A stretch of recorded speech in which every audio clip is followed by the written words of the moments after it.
when the scribe said, he said, Jesus, which of the commandments is the greatest commandment? But them Jewish people had 613 commandments they followed. You know, on the Sabbath day, they could only walk so far. I'm gonna need your mic here, because this one sounds like it's going down. On the Sabbath day, they could walk only so far. They can only do so many things. And so Jesus was saying to him, he was like, look, I ain't gonna sum up all this by giving you one. This is what I'm gonna do. This is the greatest of the commandments. Love the Lord your God with your whole heart, your whole soul, your whole mind, all that you are. Love your neighbor as yourself. In other words, remember you belong to God, and don't be stupid. Just don't be stupid. And you know, mic check, there we go. You know, when you think about it, ultimately, the message that we bring to the world is that we have to be conscious of who we are before God. We have to be conscious that we belong to the Lord and we represent him where we go. When you're in this hotel, if you're doing stuff that's not of God, you stupid. And this is the hardest part. This is the part that they forget to tell young people because they're scared you might not like us. We have always taught and will always teach. If you die in the state of moral sin, not the little bitty things, you know, like, you know, you turn to your friend and you cuss them out. That's venial. Mortal sin, the top 10, the big ones, the 10 commandments. If you die having broken one of the 10 commandments and you don't confess it before you die, you burn in hell.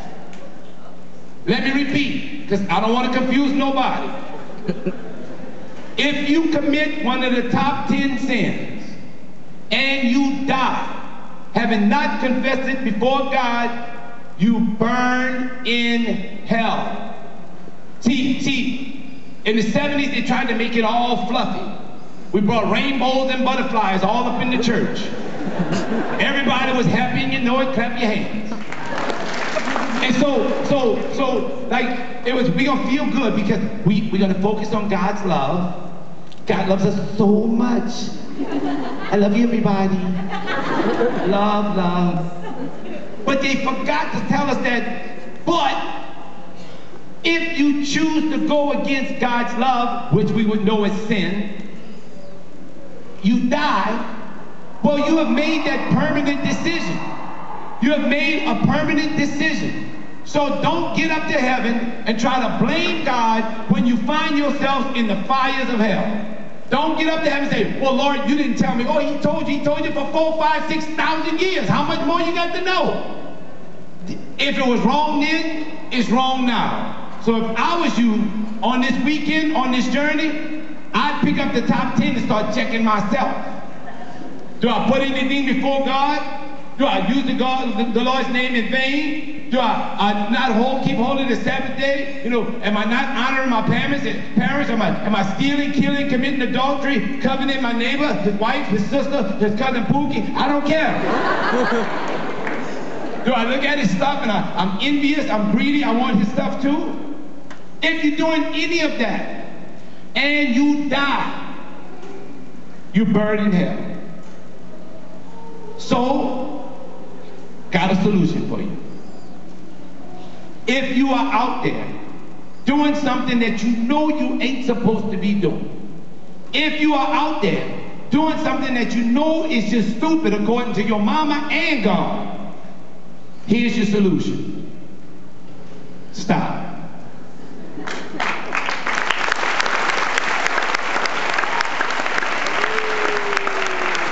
It ain't that complicated. Just stop. And if you're doing something that you can't stop on your own, find somebody who will help you stop.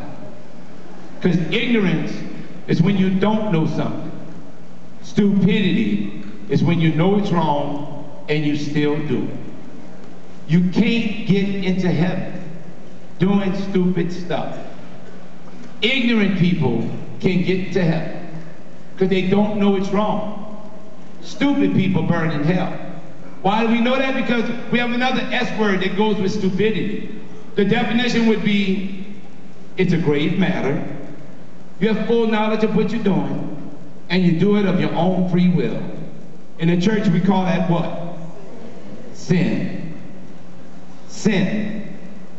Sin equals stupidity. Because you know it's wrong, and you still do it. And that's why, you know, when I get a chance to go out and I do these talks and stuff with young folk, it always amazes me that, you know, people are like, did he just tell us what I think he told us? Yup. Exactly. Guaranteed. And right now, I have more young folk that are going around, going to their parents and saying, you know, mama, I got to tell you I'm sorry. Because I've been doing some stupid stuff. But today, I'm ready to change. Today, I'm ready to put my life on the right path. I'm ready to focus on the love of God.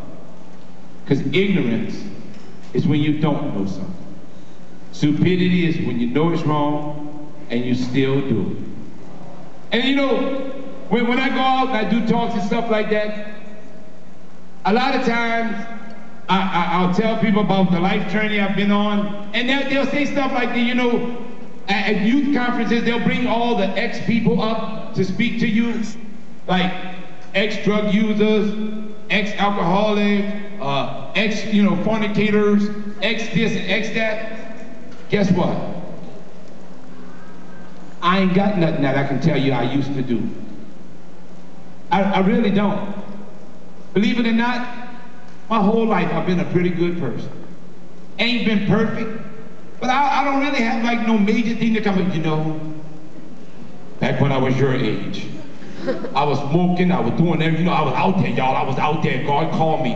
No, I come to tell you that you don't have to go to hell to find out the fire is hot. You ain't got to try it. Just look at the people in your lives that's already tried it. Look at the people in your lives. I was talking to a young boy yesterday about the use of marijuana. And he was saying, man, weed can't hurt you, weed can't hurt you. Y'all name me one pothead that's actually successful in this world.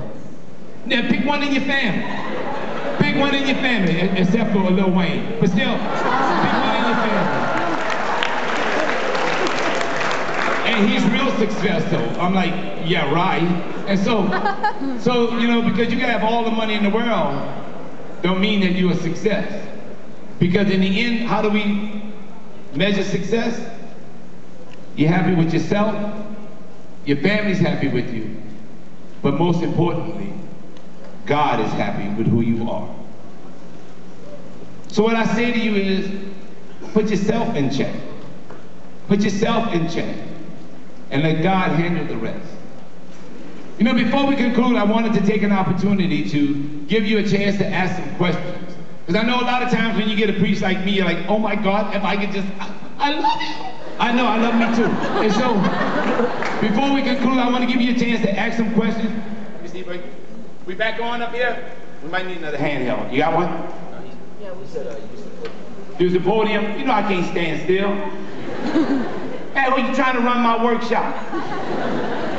All right, this one might work. We might be all right. We should be good. So, you can ask a question about anything you're brave enough to ask. I'm brave enough to answer.